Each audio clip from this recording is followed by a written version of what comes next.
মামার দোকানে বসে আছি। হঠাৎ রাফি এসে বলল, ভাই, মারিয়াকে দেখছি আকাশের সাথে পার্কে বসে কথা বলছে। রাফির মুখে এমন কথা শুনে মাথা পুরো গরম হয়ে গেল। ঠিক আছে, চলো আমার সাথে। তারপর রাফি আর আমি পার্কে যেতে লাগলাম। পরিচয় দিয়ে দেই, আমি রাসেল, বর্তমানে অনার্স ফাইনাল ইয়ারে পড়ি। আর জানা লাগবে না, গল্পে থাকেন সবকিছু জানতে পারবেন। পার্কে এসে দেখি রাফির কথা ঠিক। আমি তাদের পিছন দিয়ে গিয়ে আকাশের মাজায় একটা লাথি মারলাম। আকাশ 5 হাত দূরে গিয়ে পড়ল। আর মারিয়ার চুলের মুঠি ধরে বললাম, তোকে বলছি না কোনো ছেলের সাথে কথা না বলতে? তুই আমার কথা শুনিস নাই কেন? আগে আর আমার চুল ছাড়। না, ছাড়বো না। আগে বল, কেন কথা বললি? তোর সাথে তো আমার ব্রেকআপ হয়ে গেছে, তারপরেও কেন আমার পেছনে পড়ে আছিস? কিন্তু আমি তো ব্রেকআপ করি নাই। তুই করলেও কি না করলেও কি, আমি তোকে এখন আর ভালোবাসি না, আমি আকাশকে ভালোবাসি। ব্রেকআপ করছিস, এখনো 2 দিন হয় নাই, তার আগে নতুন বয়ফ্রেন্ড জোগাড় করে ফেললি? সেটা আমার ইচ্ছা, তোর মতো মাস্তানকে আমি কখনো ভালোবাসবো না। আমি তো ভালো মানুষকে কিছু করি না, আমি খারাপ মানুষদের শিক্ষা দেই। আমার কারণে মেয়েরা রাস্তাঘাটে ঠিকভাবে চলতে পারে। আমি আর কিছু শুনতে চাই না, তুই আমার ধারে কাছেও আসবি না, তোকে আমার ভালো লাগে না। তাহলে আগে কেন আমাকে ভালোবাসলে? জীবনের ভুল করছি তোর মতো মাস্তানকে ভালোবেসে। ভুল যেহেতু তুই করছিস, তাহলে আমিও একটা ভুল করে ফেলি। কি করবি তুই? অপেক্ষা কর, রাফি এটাকে মেরে তাদের বাসার সামনে ফেলে দিয়ে আয়। ঠিক আছে ভাই। রাফি আকাশ ছেলেটাকে মারতে মারতে নিয়ে গেল, আর আমি মারিয়াকে একটা গাড়িতে উঠাই আমার আস্তানায় নিয়ে আসলাম। তুই আমাকে এখানে কেন নিয়ে আসলি? এখন আমি তোকে দিয়ে দেহের চাহিদা পূরণ করব। প্লিজ রাসেল, তুমি আমার এমন সর্বনাশ করো না, আমি বাইরে কাউকে মুখ দেখাতে পারবো না। তোর আমি কোনো কথা শুনবো না। তুই আমার কথার অবাধ্য হলি কেন? তুমি তো জানো আমি আমার বাবাকে অনেক ভালোবাসি, তুমি তার গায়ে হাত তুললে কেন? তোর বাপ একটা খারাপ মানুষ, কলেজে মেয়েদের নানান জায়গায় হাত দেয়, তাই তাকে শিক্ষা দিছি। আমি বিশ্বাস করি না আমার বাবা এমন কাজ করতে পারে না। আমি জানি তুই বিশ্বাস করবি নাই, দেখ। বলে আমার মোবাইলটা তার হাতে দিলাম। কলেজের একটা মেয়ে মারিয়ার বাবার এমন নোংরামি ভিডিও করে, সে মেয়েটা ভিডিওটা আমাকে দেখায়। আমি ওই মেয়ের থেকে ভিডিওটা নিজের মোবাইলে নিয়ে আসি। মারিয়া ভিডিও দেখে মাটিতে বসে পড়ল আর কান্না করতে লাগলো। তখন আমি বললাম, এবার বিশ্বাস হয়েছে। প্লিজ রাসেল, তুমি আমাকে ক্ষমা করে দাও, আমি বুঝতে পারি নাই বাবা যে এত খারাপ, আমি কল্পনাও করতে পারি নাই। তোমার যা খুশি করতে পারো, আমি তোমাকে বাধা দিব না। শোনো, আমি খারাপ হতে পারি, তবে এতটা খারাপ না। আমি তোকে এখানে এনেছি সত্যিটা দেখাতে। মারিয়া আমাকে জড়িয়ে ধরে কান্না করে দিল। তারপর মারিয়াকে তাদের বাসার সামনে নামিয়ে দিয়ে নিজের বাসায় চলে আসলাম। কলিং বেল চাপ দিলাম, আম্মু এসে দরজা খুলে দিল। আমি আম্মুর সাথে কোনো কথা না বলে নিজের রুমে চলে আসলাম। রুমে এসে ফ্রেশ হয়ে বিছানায় শুয়ে মোবাইল টিপতে লাগলাম। এবার আপনাদের বলি, আমি আম্মুর সাথে কথা বলি না, কারণ আব্বু মারা গেছে আজ 10 বছর হয়েছে। তারপর আম্মু আরেকটা বিয়ে করে, এ কারণে আজ 10 বছর আম্মুর সাথে কথা বলি না। আম্মু বিয়ে করার পর তার স্বামী নেশা করে রাত করে বাসায় ফিরে। আমার আব্বু যা সম্পদ রেখে গেছে তা দিয়ে সারা জীবন কাটিয়ে দেওয়া যাবে। আম্মু যাকে বিয়ে করছে তার সাথেও আমি কথা বলি না, আমি আমার নিজের মতো চলি। আমি আম্মুকে বিয়ে করতে মানা করছি, কিন্তু আম্মু আমার কথা শুনে নাই। এরপর থেকে আমি খারাপ মানুষদের দেখতে পারি না।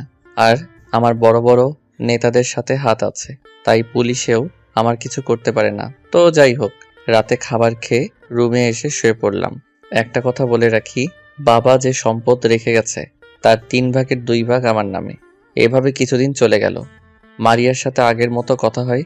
হঠাৎ 2 দিন মারিয়ার কোনো খবর নেই, তার বাবাকেও দেখি না, তার ফোনও বন্ধ।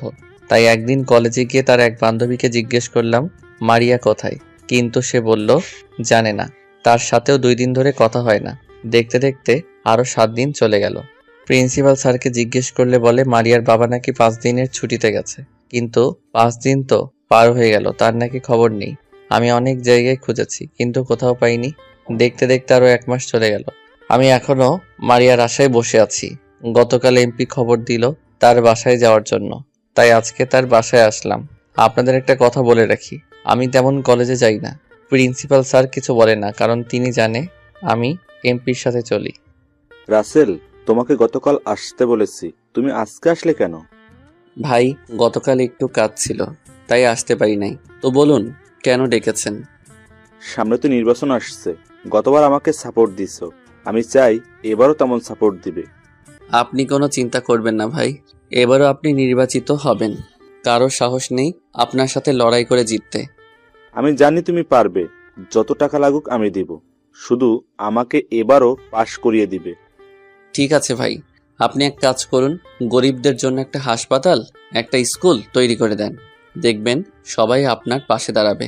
এখন যেরকম গরিবের পাশে দাঁড়াবেন, ঠিক তেমনভাবে পাশ করেও দাঁড়াবেন। তুমি ঠিকই বলেছো রাসেল, আমি কালকে থেকে কাজে নামবো, তুমি চিন্তা করো না। ওকে, তাহলে আমি এখন যাই। এই নাও, এখানে 50,000 টাকা আছে, তুমি খরচ করো।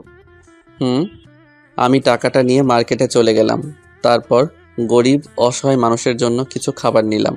তারপর বস্তিতে গিয়ে তাদের বিলিয়ে দিলাম, আর কিছু টাকা ধরিয়ে দিলাম। দেখতে দেখতে 2 বছর চলে গেল। মারিয়ার আর কোনো খবর পেলাম না। আর এবারও মোশাররফ এমপি হয়েছে। তিনি সবসময় গরিব মানুষের পাশে থাকে। আমি অনার্স শেষ করে আর পড়াশোনা করি নাই। এখনো আমি মায়ের সাথে কথা বলি না। আমি জানি আম্মু রাতে অনেক কান্না করে, তাই এবার চিন্তা করছি এইভাবে আর থাকা যায় না। আম্মু না হয় ভুল করে ফেলেছে, হয়তো আমার ভালোর জন্য করেছে, কিন্তু তার দ্বিতীয় স্বামী যে খারাপ হবে হয়তো আম্মু ভাবতে পারে নাই। রাতে বাসায় আসলাম। কলিং বেল চাপ দেওয়ার পর আম্মু দরজা খুলে দিল। আমি বাহির থেকে আসলে আম্মু প্রতিদিন দরজা খুলে দেয় আর আমার দিকে করুণ চোখে তাকায়, হয়তো একটু মা ডাক শুনতে। আম্মু, আমার জন্য খাবার রেডি করো, অনেক খিদে পেয়েছে। আম্মু আজ এতটা বছর আমার মুখে আম্মু ডাক শুনে নিজেকে ধরে রাখতে পারে নাই, আমাকে জড়িয়ে ধরে কান্না করে দিল। তারপর আম্মু বলল, আর একবার আম্মু বল বাবা, তোর মুখে আম্মু ডাক শুনেছি আজ থেকে 12 বছর 1 মাস 3 দিন আগে। আম্মু, তুমি কান্না করছো কেন? তুমি তো জানো আমি কারোর সাথে রাগ বা অভিমান করলে সহজে কথা বলি না। ঠিক আছে বাবা, আমি আর কান্না করব না, তুই ফ্রেশ হয়ে আয়, আজকে আমি তোকে নিজের হাতে খাইয়ে দেব। ঠিক আছে আম্মু। মুয়া। তারপর রুমে এসে ফ্রেশ হয়ে নিচে এসে দেখি আম্মু আমার জন্য খাবার নিয়ে বসে আছে। তারপর আম্মু নিজের হাতে আমাকে খাইয়ে দিল। খাবার খেয়ে নিজের রুমে চলে আসলাম। আজ 5 বছর পার হয়ে গেছে। আমাদের 2টা গ্রুপ আছে, যেখানে অন্যায় হয় সেখানে আমরা এগিয়ে যাই। আমাদের এমন কাজ দেখে সবাই আমাদের সাপোর্ট করে। আমাদের আরেকটা গ্রুপ রাতে কাজ করে, মানে কেউ অবৈধ ব্যবসা করলে তাকে ধরিয়ে দেই পুলিশের কাছে। আমাদের এই গ্রুপের কথা কেউ জানে না, আমরা এই কাজ গোপনে করি। ও, আপনাদের তো বলতে ভুলে গেছি, মারিয়ার এখনো কোনো খোঁজ খবর পাওয়া যায় নাই। তার কারণে এখনো কোনো মেয়ের দিকে তাকাই না। আমরা কিছু বন্ধু মিলে কোথাও ঘুরতে যাওয়ার প্ল্যান করলাম, কিন্তু কোথায় যাবে কেউ কিছু বলতে পারছে না। হঠাৎ একটা বন্ধু বলল সিলেটে যাবে। সিলেটের কথা শুনে আমার মারিয়ার একটা কথা মনে পড়ল। সে একদিন আমাকে বলেছে তার নাকি সিলেট চা বাগান দেখার অনেক শখ। তারপর আমি বললাম ঠিক আছে, সিলেট যাব, আগামীকাল সকালে যাব। তাই রাতে সবার সাথে কিছুক্ষণ আড্ডা দিয়ে বাসায় চলে আসলাম। কলিং বেল চাপ দেওয়ার পর আম্মু দরজা খুলে দিল। কিরে বাবা, এতক্ষণ কোথায় ছিলি? আম্মু, তুমি তো জানো আমি কোথায় থাকি। জানি তো, আমার ছেলেটা মানুষের সেবায় নিয়োজিত থাকে। ঠিক বলছো আম্মু, আমি তাদের কষ্ট সহ্য করতে পারি না। আমি জানি তুই একদম তোর বাবার মতো হয়েছিস। তোর গরিব অসহায় মানুষের পাশে দাঁড়াতো সব সময়। আব্বুর কথা শুনে কেমন যেন মনটা খারাপ হয়ে গেল। আম্মু হয়তো বুঝতে পারছে। মন খারাপ করিস না বাবা, তুই যা ফ্রেশ হয়ে আয়, আমি তোকে খাবার দিচ্ছি। আমি আর কোনো কথা না বলে রুমে চলে আসলাম। চোখ থেকে 2 ফোঁটা পানি ঝরে পড়ল। চোখের পানি মুছে খাবার টেবিলে চলে গেলাম। একটা চেয়ার টেনে বসলাম। আম্মু আমাকে খাবার বেড়ে দিল। আম্মু, তোমাকে একটা কথা বলবো, রাগ করবে না তো? কি কথা বল। আম্মু, কালকে আমরা কিছু বন্ধু সিলেটে ঘুরতে যাব। তো যাবি, এখানে আমাকে বলার কি আছে? তোমাকে বলবো না তো কাকে বলবো? যাবি যখন তাহলে আসার সময় একটা বউ নিয়ে আসিস। আম্মু, তুমি তো জানো মারিয়াকে ছাড়া আমি কিছু ভাবতে পারি না। ওর জন্য আর কত অপেক্ষা করবি? হয়তো এতদিনে তার বিয়ে হয়ে গেছে। তারপরও আমি তাকে ভুলতে পারবো না। ঠিক আছে, এখন কথা না বলে খাবার খা। তোমার স্বামী কোথায়? তাকে তো দেখছি না। ও হয়তো অফিসের কাজে আটকে আছে। তা তোমার স্বামী অফিস কেমনভাবে চালায়? ও তো বলেছে অফিস সুন্দরভাবে চলছে। রাসেল, তুই একটা জিনিস খেয়াল করেছিস? কি? ও কিন্তু এখন আর কোনো নেশার করে বাসায় আসে না। বাসায় এসে সুন্দর করে খাবার খেয়ে ঘুমিয়ে পড়ে। সকালে ঠিক টাইমে ঘুম থেকে উঠে ফ্রেশ হয়ে নাস্তা করে অফিসে চলে যায়। এ কথা আমাকে বলছো কেন? ঠিক আছে, তোকে আর কখনো বলবো না। আমি খাবার খেয়ে রুমে চলে আসলাম। আসলে আমার বাবার যে অফিস ছিল ওটা এতদিন ম্যানেজার চালিয়েছে, তাই আম্মু তার স্বামীকে অফিসের দায়িত্ব তুলে দিছে। কারণ আম্মু জানে তার স্বামী আমাকে ভয় পায়, তাই অফিসের দায়িত্ব তাকে দিছে। প্রথম প্রথম একটু কাজ কম করছে, তারপর আস্তে আস্তে অফিসের কাজে মন দিছে। সকালে ঘুম থেকে উঠে ফ্রেশ হয়ে রেডি হয়ে নাস্তা করে আম্মুর কাছে বলে বাসা থেকে বেরিয়ে আসলাম। তারপর আমার একটা বাইক আছে, সেটা নিয়ে বন্ধুদের কাছে চলে গেলাম। আমাদের এক ছোট ভাইয়ের হাতে বাইকটা দিয়ে পাঠিয়ে দিলাম। তারপর সবাই বাসে উঠে পড়লাম। প্রায় 6-7 ঘন্টা পর সিলেটে পৌঁছে গেলাম। সবাই একটা হোটেলে উঠলাম। যে যার রুমে এসে ফ্রেশ হয়ে দুপুরের খাবার খাওয়ার জন্য বাহিরে একটা হোটেলে চলে আসলাম। হোটেলে ঢুকে সবাই খাবার খেতে লাগলাম। হঠাৎ একটা মেয়েকে দেখি মোবাইলে কথা বলতে বলতে রাস্তা পার হচ্ছে। তার দুই পাশে তাকিয়ে দেখি দুই দিক থেকে দুইটা গাড়ি আছে, কিন্তু মেয়েটার কোনো খবর নেই। আমি হোটেল থেকে দৌড় দিয়ে বেরিয়ে মেয়েটাকে নিয়ে রাস্তার একপাশে পড়লাম। মেয়েটা আমার উপরে, আমি নিচে। মেয়েটার নেকআপ থাকার কারণে চেহারা দেখতে পাইনি। আমার কিছু জায়গায় ছোড় বাকলা উঠে গেছে। রাস্তা পার হওয়ার সময় আশেপাশে তাকাবেন না, আর একটু দেরি হলে তো গায়ের উপর দিয়ে গাড়ি চলে যেত। সরি, আমি খেয়াল করি নাই। ঠিক আছে, আপনার কোথাও লাগে নাই তো? আমার কোথাও লাগে নাই। আপনার তো হাত কেটে গেছে। ওটা কোনো সমস্যা নেই, আপনি যান, আমি একটা ফার্মেসি থেকে ওয়াশ করে নিব। আমি আপনার কোনো কথা শুনবো না, আপনি আমার সাথে আসুন। এখানে একটা হাসপাতাল, আমার এক বান্ধবী ডাক্তার, চলুন। সে আপনার হাতে ওয়াশ করে ব্যান্ডেজ করে দিবে। মেয়েটার জোরাজুরিতে না করতে পারলাম না, ওর সাথে হাসপাতালে যেতে লাগলাম। আপনার নামটা কি জানতে পারি? জি, আমি রাসেল। আমার বাসা ঢাকায়। এখানে কিছু বন্ধু সহ ঘুরতে আসছি। আমি রিয়া, বান্ধবীর সাথে হাসপাতালে চাকরি করি নার্স হিসাবে। বান্ধবী কিন্তু ডাক্তার। এখানে পরিবার নিয়ে থাকি। কথা বলতে বলতে হাসপাতালে চলে আসলাম। রিয়া আমাকে একটা কেবিনে নিয়ে গেল। দেখি একটা মেয়ে মাথা নিচু করে কি যেন করছে। নিশু, ওনার হাতটা ওয়াশ করে ব্যান্ডেজ করে দে। আজকে উনি না থাকলে আমাকে দেখতে পেতি না। রিয়ার কথা শুনে মেয়েটা মাথা উপরে ওঠার পর আমি যেটা দেখলাম তার জন্য মোটেও প্রস্তুত ছিলাম না। ঠিকই ধরেছেন মারিয়া। আমি দৌড়ে গিয়ে মারিয়াকে জড়িয়ে ধরলাম। মারিয়া আমাকে তার কাছ থেকে ছাড়িয়ে ঠাস করে একটা থাপ্পড় মেরে দিল। আপনার সাহস তো কম নয়, আমাকে জড়িয়ে ধরলেন কেন? মারিয়া, তুমি আমাকে আপনি করে বলছো কেন? আমি না তোমার ভালোবাসা? আমি মারিয়া না, আমি নিশু। আর আপনি কে, হুট করে আমাকে জড়িয়ে ধরলেন? মারিয়া, এটা তুমি কি বলছো? আমি তোমার রাসেল। আজ 7 বছর পর তোমাকে পেয়েছি। আপনাকে বলছি না আমি নিশু, আর এই প্রথম আমি আপনাকে দেখছি। আমি বিশ্বাস করি না তুমি আমার মারিয়া। বলেই মারিয়ার হাত ধরলাম। আমার কথা তোর কানে যায় না? তুই এক্ষুনি আমার কেবিন থেকে বেরিয়ে যা। রিয়া, ওনাকে বল আমার কেবিন থেকে বেরিয়ে যেতে। না, আমি তোমাকে রেখে কোথাও যাব না। রিয়া, আমি কি বলছি তুই শুনিস নাই? আপনি আমার সাথে আসুন। আমি যেতে চাই নাই। রিয়া আমাকে টেনে মারিয়ার কেবিন থেকে নিয়ে আসলো। তারপর আমার হাতে ব্যান্ডেজ করে দিয়ে বলল, আপনি নিশুকে মারিয়া নামে ডাকলেন কেন? ওর নাম তো নিশু। না, ওর নাম নিশু না, ও আমার ভালোবাসা মারিয়া। আচ্ছা, ঘটনাটা আমাকে খুলে বলবেন? তাহলে শুনুন। তারপর সব খুলে বললাম। বুঝেছি, আপনার মনে হয় কোথাও কোনো রহস্য আছে। তা না হলে নিশু আপনাকে চিনবে না কেন? ঠিকই বলেছেন। আমাকে আসল রহস্য জানতে হবে। আমি আপনার কথা শুনে বুঝতে পারলাম আপনাদের ভেতরে কিছু একটা হয়েছে। আপনার যদি হেল্প লাগে আমি আপনাকে করব। ঠিক আছে, আমি এখন হোটেলে যাই আর আপনার নাম্বারটা দিন। আপনার মোবাইল দিন, আমি সেভ করে দিচ্ছি। তারপর রিয়ার নাম্বার আর মারিয়ার নাম্বার নিয়ে হোটেলে চলে আসলাম। আর ওইদিকে রিয়া মারিয়ার কেবিনে ঢুকে দেখে মারিয়া বসে বসে কান্না করছে। তখন রিয়া মারিয়াকে বলল, কিরে নিশু, তুই কান্না করছিস কেন? আজকে আমি এই হাত দিয়ে আমার রাসেলের গায়ে হাত তুলেছি। তোর রাসেল মানে? তুই তো বললি রাসেলকে তুই চিনিস না। আমি ওকে চিনবো না তো কাকে চিনবো? ও আমার ভালোবাসা। তাহলে ওর গায়ে হাত তুললি কেন? আর না চেনার ভান করলি কেন? কারণটা হলো ও যে এমপির কাজ করে, মনের কারণে আমি আর বাবা ঢাকা থেকে চলে আসি। মানে? এমপি বাবাকে বলেছে আমরা যদি ঢাকা শহর ছেড়ে চলে না যাই তাহলে আমাদের মেরে ফেলবে। এমপি তোদের ঢাকা ছেড়ে চলে যেতে কেন বলেছে?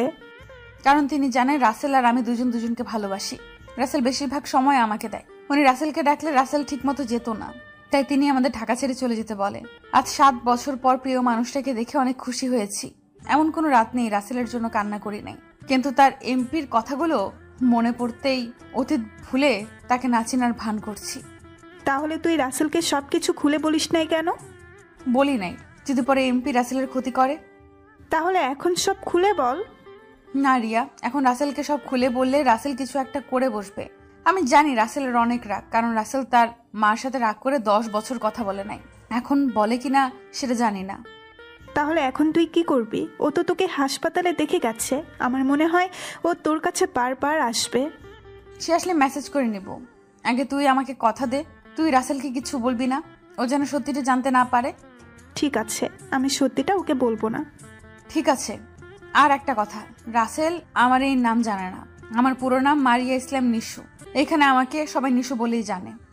ও, তারপর তারা আরো কিছুক্ষণ কথা বলে যে যার কাজে চলে গেল। আর এদিকে আমি হোটেলে আসার পর রাফি বলল, ভাই আপনি কোথায় গেছেন? আর আপনার হাতে কি হয়েছে? একটা মেয়েকে রাস্তা থেকে বাঁচাতে গিয়ে হাতে ব্যথা পেয়েছি। ভাই এখন কি করবেন? তোদের বারবার বলি আমাকে ভাই বলে ডাকবি না, আমার নাম ধরে ডাকবি। তোকে ভাই বলে কেন ডাকি তুই সেটা ভালো করেই জানিস। আচ্ছা বাবা, আমার ভুল হয়েছে। এখন তোদের একটা কাজ করতে হবে। কি কাজ ভাই? মারিয়ার দেখা পেয়েছি আজ 7 বছর পর, কিন্তু সমস্যা আছে একটা। কি বলেন ভাই, মারিয়া ভাবির দেখা পেয়েছেন? আর কি সমস্যা? সমস্যা হলো মারিয়া আমাকে চিনতে পারছে না, কিন্তু তার চোখ বলছে সে আমাকে চিনতে পারছে। আমার মনে হয় কোনো রহস্য আছে। তো আমাদের এখন কি করতে হবে ভাই? শোন, আমি তোদের মারিয়া যে হাসপাতালে ডাক্তারি করে ওটা চিনিয়ে দিব। তোরা শুধু লক্ষ্য রাখবি মারিয়া কোথায় যায় কি করে। ঠিক আছে ভাই। রাতে সবাই মিলে বাহির থেকে খাবার খেয়ে এসে হোটেলে চলে আসলাম, যে যার রুমে চলে গেল। আমি আমার রুমে এসে রিয়াকে ফোন দিলাম। হ্যালো, কে বলছেন? আমি রাসেল, ওই যে রাস্তায় থেকে যে তোমাকে বাঁচিয়েছি। ও আপনি কেমন আছেন? আর আপনার হাতের কি অবস্থা? জি ভালো আছি, হাতের ব্যথা এখন তেমন নেই। তো আপনি কি করেন? খাবার খেয়েছেন? আমি খাবার খেয়ে রুমে এসে শুয়ে শুয়ে মোবাইল টিপতেছি। ও তা কি জানতে পারলেন? আসলে আমি কিছু বের করতে পারি নাই মারিয়ার থেকে। ও আচ্ছা, মারিয়া কি কাউকে ভালোবাসে? কারোর সাথে সম্পর্ক আছে? সেটা আমি বলতে পারবো না। মারিয়ার সাথে আমার 2 মাস থেকে পরিচয়। আমি হাসপাতালে জয়েন করছি 2 মাস হয়েছে। মারিয়া অনেক আগে থেকেই ডাক্তারি করে। তো মারিয়া এখন কোথায়? মারিয়া তার বাসায় আছে। তাদের বাসার ঠিকানাটা দিতে পারবেন? ঠিক আছে, আমি আপনাকে মেসেজ করে পাঠিয়ে দিব। আচ্ছা ঠিক আছে। আরও কিছুক্ষণ কথা বলে ফোন কেটে দিলাম। তারপর মারিয়ার মোবাইলে ফোন দিলাম। 2-3 বার দেওয়ার পর ফোন রিসিভ করে বলল, হ্যালো, কে বলছেন? আমি। আমিটা কে? আপনার কি নাম নেই? আমি তোমার রাসেল বলছি। আপনি আমার নাম্বার কোথায় পেয়েছেন? আর আপনাকে বলছি না আমি আপনাকে চিনি না। আমার মন বলছে তুমি আমার সাথে মিথ্যা বলছো। মারিয়ার কোনো কথা না বলে ফোন কেটে দিল। আসল ঘটনা কি আমাকে জানতেই হবে। কেন মারিয়া আমাকে চিনতে পারছে না? সকালে ঘুম থেকে উঠে ফ্রেশ হয়ে রাফি, রকি আর আমি হোটেল থেকে বেরিয়ে একটা রেস্টুরেন্টে ঢুকে নাস্তা করে মারিয়ার হাসপাতালের সামনে চলে গেলাম। কিছুক্ষণ পর দেখি মারিয়া একটা ছেলের সাথে রিক্সা করে হাসপাতালে আসলো। তার মানে মারিয়া অন্য কাউকে ভালোবাসে। আমি সোজা গিয়ে ছেলেটার কলার চেপে ধরে গালে একটা থাপ্পড় মেরে দিলাম। ঠাস করে মারিয়া আমাকে একটা থাপ্পড় মেরে দিয়ে যেটা বলল সেটা শোনার জন্য মোটেও প্রস্তুত ছিলাম না। তো সাহস কি করে হলো ওকে থাপ্পড় মারার? ও তোমার সাথে রিক্সা করে আসবে কেন? আর এই ছেলেকে? ও আমার সাথে সব সময় আসবে, তোর কি? আর এই ছেলে আমার ভালোবাসা। আমি এটা বিশ্বাস করি না, তুমি শুধু আমার। আমি বলছি না তোকে আমি চিনি না, তারপরও কেন আমার কাছে আসিস? আমার মন বলছে তুমি আমার সাথে মিথ্যা কথা বলছো। তুই এখান থেকে যাবি নাকি গার্ড দিয়ে তোকে এখান থেকে বের করব? গার্ড ডাকতে হবে না, আমি চলে যাচ্ছি, কিন্তু আমি তোমার কাছে আবার আসবো বলে ওখান থেকে চলে আসলাম। আর ওইদিকে ডাক্তার ম্যাডাম, এই লোকটা কে? আর আপনি কেন বললেন আমি আপনার ভালোবাসা? সেটা তুমি বুঝবে না। আর আমি সরি, ওর সামনে তোমাকে ভালোবাসি কথাটা বলেছি। না ম্যাডাম, আমি কিছু মনে করি নাই। ঠিক আছে চলো, তোমার মায়ের অপারেশনের সব ব্যবস্থা করতে হবে। ঠিক আছে ম্যাডাম, চলুন। তারপর মারিয়া আর ছেলেটা হাসপাতালের ভিতরে চলে গেল। আর এতক্ষণ কি হয়েছে সবকিছু দাঁড়িয়ে দেখছে রিয়া। তারপর রিয়া হাসপাতালের ভেতরে ঢুকে মারিয়ার কেবিনে চলে গেল। কি রে, তুই আজকে রাসেলের গায়ে হাত তুলছিস? আমি ওকে থাপ্পড় মারতে চাইনি, কিন্তু ও যখন আমার সাথে ছেলেটাকে কিছু না বুঝে থাপ্পড় মারলো তখন আমি সহ্য করতে পারি নাই। তা বুঝলাম, কিন্তু তুই রাসেলকে কেন বললি ওই ছেলেটাকে ভালোবাসিস? এটা বলার কারণ রাসেল যেন আমার সামনে না আসে, ওকে দেখলে আমি ঠিক থাকতে পারি না। তা আজকে রিক্সা করে কেন হাসপাতালে আসলি? তোর গাড়ির কি হয়েছে? পাশ থেকে গাড়ি নিয়ে আসার সময় মাঝ রাস্তায় গাড়ি নষ্ট হয়ে যায়। তারপর বাহিরে দাঁড়িয়ে একটা রিক্সার জন্য অপেক্ষা করতেছিলাম, তখন ওই ছেলেটা আমার সামনে আসে, আমাকে বলে কি হয়েছে। তখন আমি সব কিছু খুলে বলি। এরপর ছেলেটা বলে তার রিক্সা নিয়ে চলে যেতে, কিন্তু যে জায়গায় রিক্সার জন্য দাঁড়িয়েছি ওখানে ঠিক সময় রিক্সা পাওয়া যায় না। তারপর ছেলেটাকে সাথে নিয়ে হাসপাতালে আসলাম। আমার মনে হয় তোর রাসেলকে থাপ্পড় মারা উচিত হয় নাই। আমি চাই না রাসেল আমার সামনে আসুক, ওকে দেখলে বুকের ভেতর কেমন করে, ইচ্ছে করে তাকে জড়িয়ে ধরে সবকিছু বলে দিতে, কিন্তু তার ভালোর জন্য আমি তার কাছ থেকে সরে গেছি। ঠিক আছে, আমি এখন যাই। আর যা কিছু করবি ভেবে চিন্তে করিস। আমি জানি রাসেল তোকে অনেক ভালোবাসে। সেটা আমি জানি। তারপর রিয়া তার কাজে চলে গেল আর এইদিকে আমি হোটেলে চলে আসলাম। ভাই এখন কি করবেন? মারিয়া তো অন্য ছেলেকে ভালোবাসে। দেখা যাক, তোরা ওর দিকে খেয়াল রাখবি। ঠিক আছে ভাই। আরো কিছুক্ষণ কথা বলে বাহিরে চলে আসলাম। এখনো কিছুই ঘুরে দেখা হলো না, তাই তিনজনে সিলেটের চা বাগান ঘুরে ঘুরে দেখতে লাগলাম। দেখতে দেখতে আরো 2টা দিন চলে গেল, কিন্তু মারিয়া আমাকে পাত্তাই দিচ্ছে না। তাই চিন্তা করলাম আজকে রাতে মারিয়ার বাসায় যাব, যদি কোনো প্রমাণ পাই। রাত 12টা বাজে মারিয়ার বাসার পিছন দিয়ে পাইপে উপরে উঠলাম। দিনে দেখে গেছি জায়গাটা। উপরে উঠে মারিয়ার রুমের বারান্দায় দিয়ে তার রুমে ঢুকে গেলাম। মারিয়ার রুমে ঢুকে দেখি মারিয়া কি সুন্দর করে বাচ্চাদের মতো ঘুমাচ্ছে। কেউ দেখলে বলবে না মারিয়া বড় হয়েছে। তো যাই হোক, আমি মারিয়ার রুমের চারপাশে তাকিয়ে দেখতে লাগলাম কি সুন্দর করে তার রুম সাজিয়ে রাখছে। হঠাৎ টেবিলের উপর একটা ডায়েরির উপর চোখ পড়ল। ডায়েরিটা দেখে আমি তো অবাক হয়ে গেলাম, কারণ ডায়েরিটা মারিয়াকে আমি দিয়েছি। তারপর ডায়েরিটা খুলে দেখতে লাগলাম। প্রথম পাতা পড়তে লাগলাম, আজ তোমাকে ছেড়ে চলে যাচ্ছি। জানি তুমি অনেক কষ্ট পাবে, কিন্তু আমার কিছুই করার নেই। তোমার ভালোর জন্য আমি চলে যাচ্ছি। তুমি আমার থেকে ভালো একটা মেয়েকে জীবন সঙ্গিনী করে নিও। দ্বিতীয় পাতা পড়তে লাগলাম, তোমাকে একটা কথা বলি, আমি তোমাকে নিজের ইচ্ছায় ছেড়ে যাচ্ছি না। আমি যদি তোমাকে ছেড়ে না যাই তাহলে এমপি বলেছে আমাদের মেরে ফেলবে, তাই বাধ্য হয়ে তোমাকে না জানিয়ে চলে আসলাম। তুমি ভালো থেকো, এটাই আমি চাই। আমার কারণে তোমার এমপির কাজের অনেক সমস্যা হচ্ছে, তাই তিনি তোমার থেকে দূরে চলে যেতে বলছে। তারপর দেখি আর কিছু লেখা নেই। হঠাৎ মাঝ বরাবর একটা পাতায় কিছু লেখা আছে, আমি আজকে নিজের ভালোবাসার মানুষকে নিজের হাতে থাপ্পড় মেরেছি, কিন্তু আমি তাকে থাপ্পড় মারতে চাইনি। তুমি জানো তোমাকে ছেড়ে 60টি বছর পার করছি। তুমি হয়তো ভাবছো আমি তোমাকে বলে গেছি, কিন্তু না, আমি তোমাকে এখনো ভালোবাসি, সারা জীবন ভালোবেসে যাব। আমি ডায়েরিটা পড়ে অনেক খুশি হয়েছি, কারণ মারিয়া আমাকে এখনো ভালোবাসে। কিন্তু আমার রাগ এখন এমপির ওপর। আমি যতটুকু জানি এমপি অনেক ভালো মানুষ, সব সময় গরিবদের জন্য কাজ করে যায়, আর ওনার কাজ তো আমি ঠিকভাবেই করে যাচ্ছি।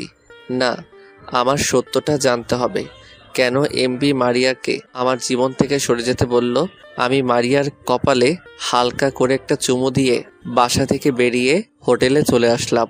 সকালে ঘুম থেকে উঠে ফ্রেশ হয়ে নাস্তা করে ঢাকায় চলে আসলাম। আসার সময় রিয়াকে ফোন করে বলছি আমি ঢাকায় এসে সোজা এমপির বাসায় চলে গেলাম।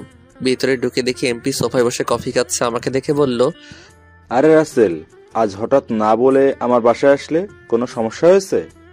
কোনো সমস্যা হয়নি, সমস্যা আপনি করছেন। এসব তুমি কি বলছো? সমস্যা আমি করছি মানে? কি হয়েছে আমাকে বুঝিয়ে বলো। আজ থেকে 7 বছর আগে আমি একটা মেয়েকে ভালোবাসতাম, সেটা আপনি জানতেন?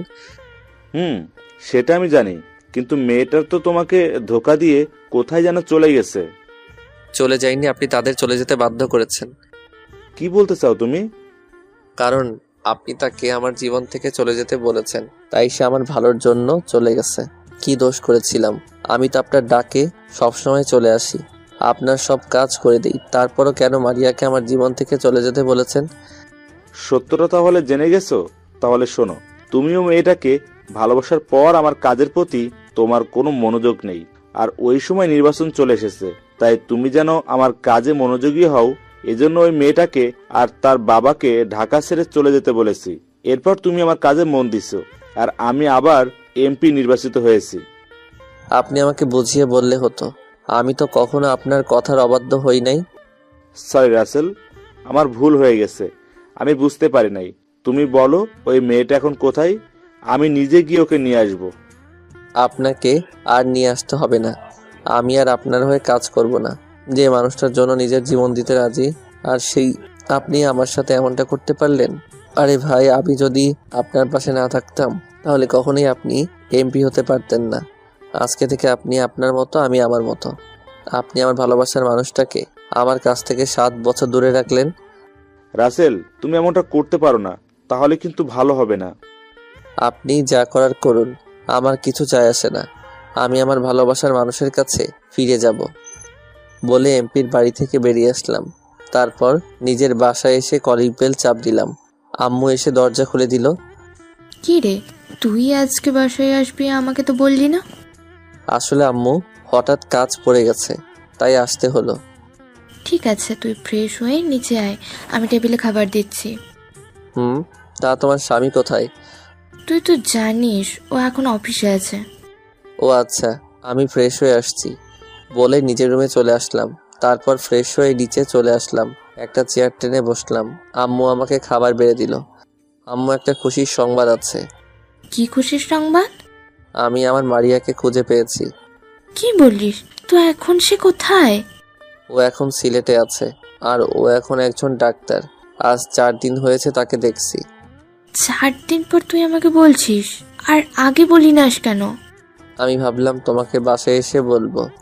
তো তাকে বউ করে বাসায় নিয়ে আয়। আনবো আম্মু, একটা কারণে সে আমাকে না চেনার ভান করছে। কালকে গিয়ে তাকে সবকিছু বলে দিব। ঠিক আছে, এখন খাবার খা। হঠাৎ আম্মুর ফোনটা বেজে উঠলো। আম্মু ফোনটা ধরে হ্যালো বলার পর ওই পাশ থেকে কেউ একজন কি জানি বলল। আম্মু কথাটা শোনার সাথে সাথে মোবাইলটা নিয়ে আম্মুর হাত থেকে পড়ে গেল, আর আম্মু নিচে বসে পড়লো। আমি আম্মুকে ধরে মোবাইলটা হাতে নিয়ে বললাম, হ্যালো। তখন ওই পাশ থেকে একটা লোক যেটা বলল সেটা শোনার জন্য মোটেও প্রস্তুত ছিলাম না। আপনি আমাকে চিনবেন না? একটু আগে একজন লোক রাস্তায় অ্যাক্সিডেন্ট করেছে, তার মোবাইলে প্রথম নাম্বারটা আপনাদের পেয়েছি। আমরা কিছু লোক মিলে ওনাকে এই হাসপাতালে নিয়ে আসলাম, আপনারা তাড়াতাড়ি আসুন। ঠিক আছে, আমরা এখনই আসছি। ফোনটা কেটে দিয়ে আম্মুকে সাথে করে নিয়ে হাসপাতালে চলে আসলাম। ও, আপনাদের তো বলতে ভুলে গেছি, উনি আর কেউ নয়, আমার আম্মুর দ্বিতীয় স্বামী। আজ 1 মাস পর দেশে যাচ্ছি। আপনারা হয়তো ভাবছেন দেশে যাচ্ছি মানে, তাহলে শুনুন। আব্বুর অবস্থা অনেক খারাপ ছিল, ডাক্তার বলেছে ওনাকে দেশের বাইরে নিয়ে যেতে, তাই ওনাকে কানাডা নিয়ে আসি। এখানে অপারেশন করার 5 দিন পর ওনার জ্ঞান ফিরেছে। মোটামুটি সুস্থ হতে 1 মাস চলে গেছে, তাই আজকে দেশে যাচ্ছি। 6 ঘন্টা পর নিজের দেশে এসে পৌঁছালাম। এয়ারপোর্টে ড্রাইভার গাড়ি নিয়ে আসছে, তারপর বাসায় যেতে লাগলাম। আপনাদের একটা কথা বলে রাখি, 1 মাস কারোর সাথে যোগাযোগ হয়নি, কারোর সাথে। বাসার ভিতরে ঢুকার সাথে সাথে 5-6টা গাড়ি আমাদের পিছন দিয়ে বাড়ির ভিতরে ঢুকলো। আমি তাকিয়ে দেখি এমপি আসছে। আমাদের সাথে এমপি বাসার ভিতরে ঢুকলো। ভিতরে ঢোকার পর আব্বুকে রুমে নিয়ে গেলাম। এমপি আমাদের সাথে রুমে ঢুকলো। এখন কেমন আছেন? এখন মোটামুটি ভালো আছি। আপনি এখানে কেন আসলেন? রাসেল, ওনাকে এভাবে কথা বলছিস কেন? আম্মু, তুই ভালো করে জানো। আমি আমার ভুল বুঝতে পেরেছি। প্লিজ রাসেল, তুমি আমাকে ক্ষমা করে দাও। আমি কথা দিচ্ছি, ওই মেয়েকে আমি তোমার কাছে ফিরিয়ে নিয়ে আসব। আপনি কিছু মনে করবেন না, আর আপনি ওর থেকে বড়, আপনি ওর কাছে ক্ষমা কেন চাচ্ছেন? যা হবার হয়েছে। তারপরে এমপি আরও কিছুক্ষণ কথা বলে চলে গেল। আমি আমার রুমে এসে মোবাইল হাতে নিয়ে দেখি মোবাইল বন্ধ হয়ে আছে। আসলে আমি মোবাইল সাথে করে নিয়ে যেতে মনে ছিল না, দৌড়াদৌড়ির মধ্যে ছিলাম তো তাই। তারপর মোবাইল চার্জে লাগালাম, ফ্রেশ হয়ে খাবার খেয়ে রুমে চলে আসলাম। তারপর মোবাইল চালু করলাম। মোবাইল চালু করার পর আমি অবাক হয়ে গেলাম। দেখি রিয়া অনেক কল দিছে, আবার রাফি, রনি ওরাও অনেকগুলো কল দিছে। আমি রিয়াকে ফোন দিলাম। কেমন আছেন? আপনার মোবাইল এতদিন বন্ধ ছিল কেন? তারপর সব খুলে বললাম। আপনি জানেন মারিয়ার কালকে বিয়ে? এটা আপনি কি বলছেন? মারিয়াকে এই বিয়েতে রাজি? আমি জানি মারিয়া এখনো আপনাকে ভালোবাসে, কিন্তু তার বাবা তার বিয়ে ঠিক করেছে। তার বাবার কথা রাখতে সে বিয়েতে রাজি হয়েছে। না, আমি এই বিয়ে কিছুতেই হতে দিব না। মারিয়া শুধু আমার। আমি এখনই সিলেটে আসছি। ঠিক আছে, আপনি তাড়াতাড়ি আসুন। আমি ফোন কেটে দিয়ে রাফিকে ফোন দিলাম। রাফি বলল তাদের সাথে যোগাযোগ করি নাই কেন। তারপর সব খুলে বললাম। আমি রাফিকে বলছি আমাদের বাসায় চলে আসতে। তারপর এমপি সাহেবকে ফোন দিয়ে বললাম মারিয়ার বিয়ে কালকে। তখন তিনি বললেন তার সাথে করে সিলেটে যেতে, কালকে সকালে যেতে বলল, কারণ তিনি একটা জনসভায় আছে। পরের দিন সকালে ঘুম থেকে উঠে ফ্রেশ হয়ে আব্বু, আম্মু, আমি এবং এমপি সহ সিলেটে যেতে লাগলাম। রাফি আর রনিও আমাদের সাথে আছে। প্রায় 5 ঘন্টা পর সিলেটে পৌঁছে গেলাম। আমাদের সাথে 10-12টা গাড়ি আসছে, পুলিশ, র্যাব, সেনাবাহিনী, এমপির নিরাপত্তার জন্য। বাসার ভিতরে ঢোকার সাথে সাথে সবাই অবাক হয়ে গেল। তারা হয়তো ভাবছে এতগুলো গাড়ি আর সাথে পুলিশ, র্যাব, সেনাবাহিনী দেখে সিকিউরিটি এসে এমপির গাড়ির দরজা খুলে দিল। আমরা সবাই গাড়ি থেকে নামলাম। তারপর ভিতরে ঢুকলাম। ভিতরে ঢুকে দেখি কাজী মারিয়াকে কবুল বলতে বলছে, কিন্তু মারিয়া কিছুই বলছে না। এ বিয়ে বন্ধ করুন। কেন স্যার? এ বিয়ে রাসেলের সাথে হবে। এতক্ষণ আমি জামাইয়ের দিকে লক্ষ্য করি নাই, কিন্তু তাকে দেখে আমি অবাক হয়ে গেলাম। সেও মনে হয় আমাকে দেখে অবাক হয়ে গেল। সে আমার কাছে এসে বলল, ভাই আপনি এখানে? আপনাকে অনেক খুঁজেছি কিন্তু কোথাও পাইনি। আমি এখানে না আসলে আমার জীবনের বড় সম্পদ হারিয়ে ফেলতাম। মানে কি বলছেন ভাই? ঠিকই বলছি, কারণ তুমি যাকে বিয়ে করছো ও আমার ভালোবাসা। মানে? আমি বলছি। তারপর এমপি সব খুলে বলল। ভাই আপনার কারণে আমি এখনো বেঁচে আছি। আপনি ওদিন আমাকে রক্ত দিয়ে বাঁচিয়েছেন, আপনার ঋণ কখনো শোধ করতে পারবো না। তাই আমি আজকে আপনার ভালোবাসার মানুষকে আপনার কাছে রেখে গেলাম। বলে ছেলেটা তার বাবা মা, আত্মীয় স্বজন সবাইকে নিয়ে চলে গেল। এমপি মারিয়ার কাছে গিয়ে বলল, মা, তুমি আমাকে ক্ষমা করে দাও। আমি না বুঝে তোমাদের দুজনের এত বছর আলাদা করে রেখেছি। তুমি রাসেলকে বিয়ে করো। ও তোমাকে তার জীবনের চেয়েও তোমাকে অনেক ভালোবাসে। মারিয়া আর কোনো কথা না বলে আমাকে জড়িয়ে ধরলো আর কান্না করে দিল। সবাই অনেক খুশি। তারপর আমাদের দুজনের বিয়েটা হয়ে গেল। এবার আপনাদের বলি, ওই ছেলেটা একদিন রাস্তায় অ্যাক্সিডেন্ট করছে। পাশে সব লোক দাঁড়িয়ে আছে, কেউ তাকে হাসপাতালে নিচ্ছে না। তারপর আমি তাকে ওখান থেকে একটা গাড়িতে করে হাসপাতালে নিয়ে আসলাম। তারপর ডাক্তার বলল তার শরীর থেকে অনেক রক্ত বের হয়েছে। রক্ত না দিলে তাকে বাঁচানো যাবে না। আল্লাহর কি হুকুম, তার রক্তের গ্রুপ আর আমার রক্তের গ্রুপ এক। তারপর তাকে রক্ত দিলাম এবং পরে সে বেঁচে গেল। এরপর থেকে তার সাথে আর যোগাযোগ হয় নাই। তো যাই হোক, মারিয়াকে নিয়ে বাসায় রওনা দিলাম। প্রায় 5 ঘন্টা পর বাসায় এসে পৌঁছালাম। এমপি বিদায় নিয়ে চলে গেল। মারিয়াকে আমার রুমে নিয়ে গেল। আমি বাসার ছাদে চলে গেলাম। রাত 12টা বাজে। রাফি আর রনি আমাকে রুমে ধাক্কা দিয়ে ঢুকিয়ে দিল। আমি দরজা বন্ধ করে বিছানার সামনে গেলাম। মারিয়া বিছানায় থেকে উঠে এসে আমার পা ধরে সালাম করতে গেলে আমি তাকে বুকে জড়িয়ে নিলাম। তারপর 2 রাকাত নফল নামাজ আদায় করে খাটে গিয়ে বসলাম। আমি মারিয়ার ঘুমটা উঠিয়ে দেখি মারিয়াকে অনেক সুন্দর লাগছে। খবরদার, তুমি আমাকে ছুবে না। কেন? আগে বলো, এতদিন তুমি কোথায় ছিলে? তুমি জানো তোমাকে আমি অনেক খুঁজেছি।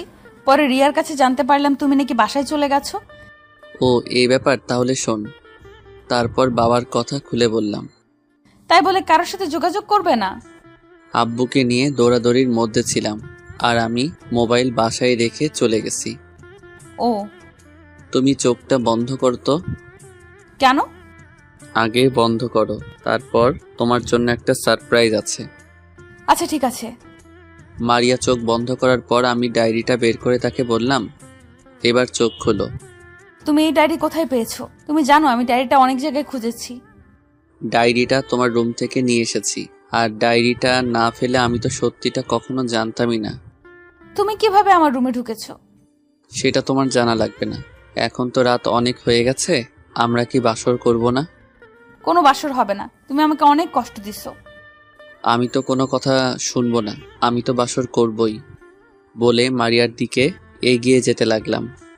তুমি আমার দিকে এগিয়ে আসছো কেন? তোমাকে আদর করতে। ভালো হবে না কিন্তু, আমি চিৎকার করব। করো চিৎকার, আমি আজকে বাসর করব। যেই না মারিয়া চিৎকার করতে যাবে তার আগেই তার ঠোঁটের সাথে আমার ঠোঁট এক করে দিলাম। প্রথমে মারিয়া জোরাজোরি করছে, কিছুক্ষণ পর আমার সাথে তাল মেলাতে লাগলো। আমি মারিয়াকে বিছানায় ফেলে দিয়ে তার শরীরে কিস করতে লাগলাম। তারপর হারিয়ে গেলাম চাঁদের দেশে। বাকিটা বুঝে নিয়েন।